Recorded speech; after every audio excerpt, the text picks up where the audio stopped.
نیکی کا صلہ۔ حضرت ابو ہریرہ رضی اللہ تعالیٰ عنہ فرماتے ہیں کہ رسول اللہ صلی اللہ علیہ وسلم نے فرمایا کہ ایک شخص تھا، اس نے کبھی کوئی نیکی نہیں کی تھی، لیکن جب وہ لوگوں سے لین دین کرتا تھا تو اپنے ایجنٹ سے کہہ دیتا کہ دیکھو جو آسانی سے مل جائے وہ لے لینا، اور جس مال کے لینے میں حسرت اور تنگی ہو اس کو رہنے دینا اور درگزر کر دینا۔ ہو سکتا ہے کہ اللہ تعالی ہمارے برائیوں سے درگزر کر دے۔ جب وہ فوت ہوا تو اللہ تعالیٰ نے اس سے پوچھا کہ کیا تو نے کبھی کوئی نیکی کی تھی؟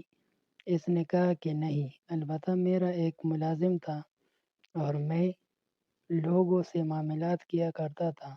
جب میں اس کو تقاضا کے لیے بھیجتا تھا تو اس کو کہتا کہ جو کچھ آسانی سے حاصل ہو جائے وہ تو لے لینا، اور جس کے حصول میں تنگی اور مشقت ہو اس کو چھوڑ دینا اور درگزر کرنا۔ ہو سکتا ہے کہ اللہ تعالیٰ اس بہانے ہمارے برائیوں سے درگزر کر دے۔ اللہ تعالیٰ نے فرمایا کہ میں نے تیری برائیوں سے درگزر کر دیا۔